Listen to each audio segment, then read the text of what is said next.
everybody, this is a Sony combo player. It's the recorder SLV D380P. And this unit does not play DVDs. The way I diagnose this is I take off this cover so you can see the laser. Then I just move the laser back. Then as soon as you turn it on, the laser should come up here if it's working correctly.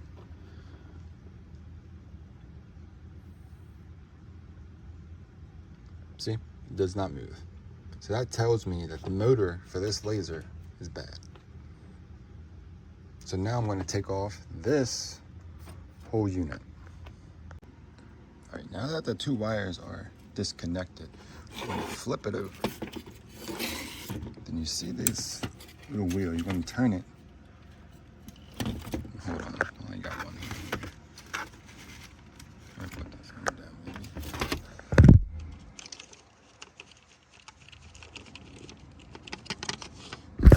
You're going to turn it to the right. As soon as you start turning it, the center will start to go down and will allow you to pull the rest of this tray out.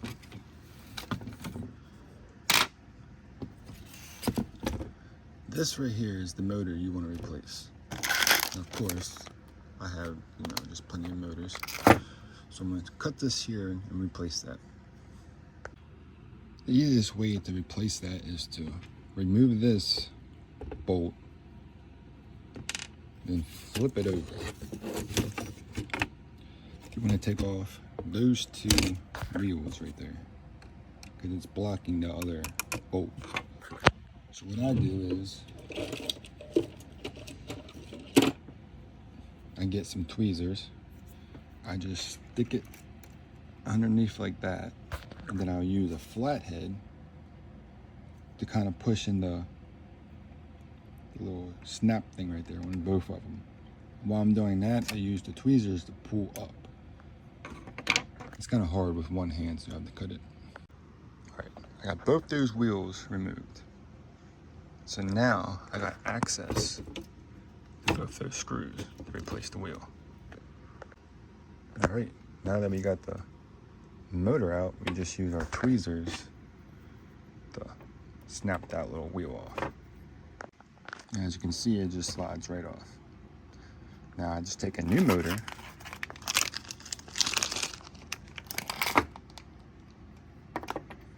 and just slide it right on.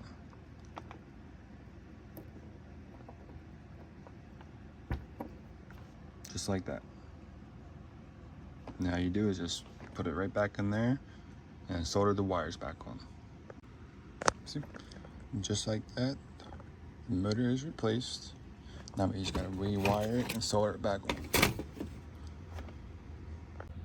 All right. I got it all wired up. I try to keep it nice and neat. Still got some of that solder paste on there, but I'll clean that up before I put it back together. Alright guys, I got the DVD drive back inside. It's turned off, so let's move the eye back.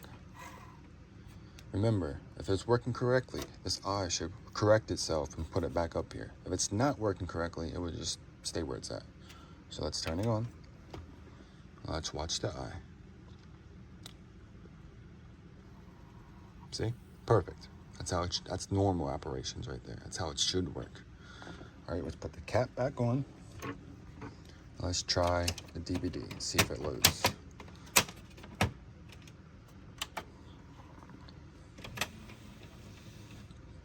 Putting in the same DVD. Starts to spin. And let's watch. See if it plays.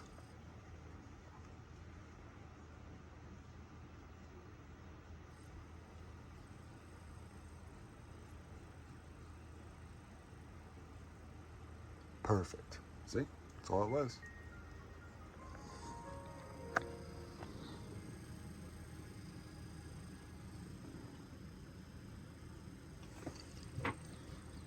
Just a bad motor.